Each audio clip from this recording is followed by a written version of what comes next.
Hello friends, आज हम करने जा रहे हैं टेंसेस। टेंसेस इन्हें हिंदी में बोलते हैं काल। टेंसेस का मतलब होता है काल, हिंदी में काल बोलते हैं और इंग्लिश में टेंस होते हैं। ये टेंस बच्चों तीन होते हैं। जैसे हिंदी में तीन टेंस होते हैं वैसे इंग्लिश में तीन टेंस होते हैं। जो पहला टेंस होता है वो होता है प्रेजेंट टेंस। दूसरा टेंस पास्ट टेंस, सबको पता है। और तीसरा टेंस होता है फ्यूचर टेंस। अभी मैं लिख देती हूँ, फिर मैं आपको इनके बारे में क्लियर करती हूँ। देखिए, प्रेजेंट टेंस, तीन टेंस मैंने आपको बेसिकली बताए, प्रेजेंट टेंस, पास्ट टेंस और फ्यूचर टेंस। प्रेजेंट टेंस जिसे हिंदी में हम बोलते हैं वर्तमान काल। कौन सा काल? वर्तमान काल। दूसरा टेंस है पास्ट टेंस, इसे बोलते हैं हम भूतकाल। और तीसरा टेंस फ्यूचर टेंस है। फ्यूचर से आप सबको पता है, फ्यूचर माने भविष्य, तो ये होता है आपका भविष्य काल। ओके, एक हो गया प्रेजेंट टेंस, दूसरा हो गया पास्ट टेंस, तीसरा हो गया फ्यूचर टेंस। इन तीनों टेंसेस के फोर पार्ट्स भी होते हैं। तो वो पार्ट्स कौन से होते हैं, मैं उनको ABCD से आपके सामने लिख के दिखा रही हूं। तो पहले देख लीजिए। ए, पहला पार्ट होता है इंडेफिनेट। पहला पार्ट क्या है इसका? इंडेफिनिट। मेन टेंस तीन है, प्रेजेंट, पास्ट और फ्यूचर। तीन टेंस मेन है। उसका जो पार्ट होता है, इन तीनों टेंसेस का जो पहला पार्ट होता है वो होता है इंडेफिनिट। दूसरा होता है कंटिन्यूअस। एक बार आप इंट्रोडक्शन देख लो, फिर मैं आगे इनको बताती हूँ कैसे होंगे। कंटिन्यूअस के बाद तीसरा आता है परफेक्ट। पहला इंडेफिनेट हो गया, दूसरा हो गया कंटिन्यूअस, तीसरा हो गया perfect, and fourth which is D, it is perfect continuous। Perfect यानी ये इसका और इसका मिक्सचर होता है, परफेक्ट कॉन्टिन्यूस। एक बार फिर से देख लीजिए। टेंसेस का मीनिंग है काल। तीन काल है हमारे पास, तीन टेंस है। पहला है प्रेजेंट टेंस, दूसरा पास्ट टेंस, तीसरा फ्यूचर टेंस। प्रेजेंट टेंस को हिंदी में वर्तमान काल बोलते हैं। वर्तमान माने अभी जो चल रहा है, वो वाला काल जो अभी समय चल रहा है। पास्ट टेंस को भूतकाल बोलते हैं। आपको पता है भूतकाल का मतलब होता है जो बीत गया, जो समय चला गया वो भूतकाल है। तीसरा है फ्यूचर टेंस, ये होता है भविष्य काल। भविष्य काल जो आने वाला है, भविष्य आने वाला है, तो वो होता है इंग्लिश में फ्यूचर और हिंदी में भविष्य। हम रिवाइज करेंगे। Present tense, past tense, future tense. Tense तीन है, present tense, past tense, future tense. इनके चार चार पार्ट्स होते हैं। पहला होता है इंडेफिनेट, दूसरा है कॉन्टिन्यूअस, तीसरा परफेक्ट, चौथा परफेक्ट कॉन्टिन्यूअस। आई थिंक यहाँ तक क्लियर हो गया है सबको। कोई प्रॉब्लम है तो आप मुझे कमेंट में पूछ सकते हैं। ओके, मैं इसको इरेज कर देती हूँ।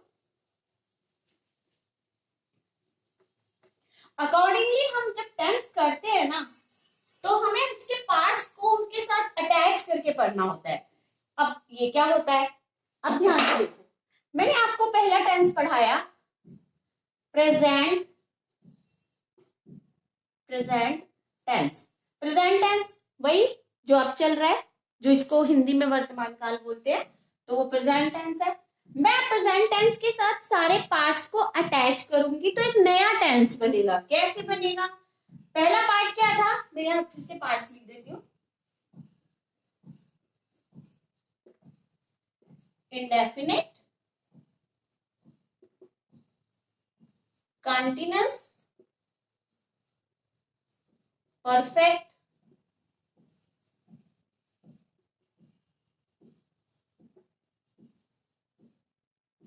कंटिन्यूअस। सी, प्रेजेंट के साथ आप इंडेफिनिट लगाइए, देन फ्रेंड्स बनेगा प्रेजेंट इंडेफिनिट टेंस। कुछ भी नहीं करना आपको, जो आपका पहला टेंस है उसके साथ इसको जोड़ दीजिए तो पहला टेंस बनता है प्रेजेंट इंडेफिनिट टेंस। सिमिलरली आप सबको बनाते जाइए। तो दूसरा क्या होगा, प्रेजेंट इंडेफिनिट की जगह कॉन्टिन्यूअस लगा लीजिए। तो सेकंड नंबर का जो आपका टेंस बनेगा वो प्रेजेंट कॉन्टिन्यूअस होगा। थर्ड नंबर का जो बनेगा वो परफेक्ट लगा लीजिए प्रेजेंट के साथ, present perfect tense. And fourth लगा लीजिए परफेक्ट कॉन्टिन्यूअस के साथ, मीन्स प्रेजेंट परफेक्ट को मैं PR लिख देती हूँ, आई होप समझ आ जाएगा आपको क्योंकि स्पेस कम है, कंटिन्यूअस। प्रेजेंट के 4 पार्ट्स आपको क्लियर हो गए। Present indefinite that's not so much important, but आपको बेस है तो पता होना चाहिए। आगे बताएंगे कि ट्रांसलेट कैसे करना है, इनका रूल क्या होता है, इनकी पहचान क्या होती है, हिंदी से इंग्लिश कैसे बनानी है, बट ये थोड़ा सा बेस है जो आपको आना चाहिए। Present indefinite tense, present continuous, present perfect tense, present perfect continuous. Similarly आप इनको पास्ट के साथ भी लगा सकते हैं। तो यहां पर आएगा आपका पास्ट इंडेफिनिट, फिर आपका पास्ट कंटीन्यूअस, फिर past perfect and then past perfect continuous. Similarly future भी बन जाएगा, मेरे ख्याल से कोई प्रॉब्लम नहीं होनी चाहिए। तो फिर पास्ट के साथ जैसे सब लगाया फ्यूचर के साथ लगा लो, फिर future indefinite tense, future continuous, future perfect tense, future perfect continuous tense. तो ये सारे के सारे टेंस आपके बन जाएंगे 12। कैसे बनेंगे 12? भाई देखो, प्रेजेंट के 4 हो गए आपके पास, प्रेजेंट के पार्ट्स 4 हो गए, उसी तरह पास्ट के 4 हो गए, उसी तरह फ्यूचर के भी 4 हो गए। तो 4 4 8 और 4 टोटल 12 टेंसेस। 12 टेंसेस हमें जो रीड करने, जो स्टडी करने हैं, further they will help us to do the translation into English from Hindi.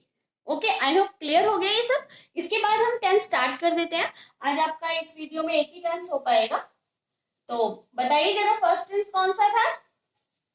Yes, first tense था present indefinite. Okay, so first tense we are going to do, it is present indefinite tense. Present indefinite tense, this is the very first tense we do in English. Present indefinite tense, present का indefinite part. Okay, is it clear to you? अब ये करना कैसे है? देखिए बच्चों, जब भी हम हिंदी में किसी सेंटेंस को बनाते हैं, किसी भी इंग्लिश में बनाते हैं, तो हमें वो हिंदी से इंग्लिश बनाना है, क्योंकि हम लोगों को हमारी जो नेटिव लैंग्वेज है वो हिंदी है, तो हमें हिंदी से इंग्लिश बनाना सीखना है। तो पहले हम ये सीखेंगे कि हिंदी में वो कौन से सेंटेंसेस है जिनमें हम प्रेजेंट इंडेफिनिट टेंस को यूज करेंगे। ओके, जैसे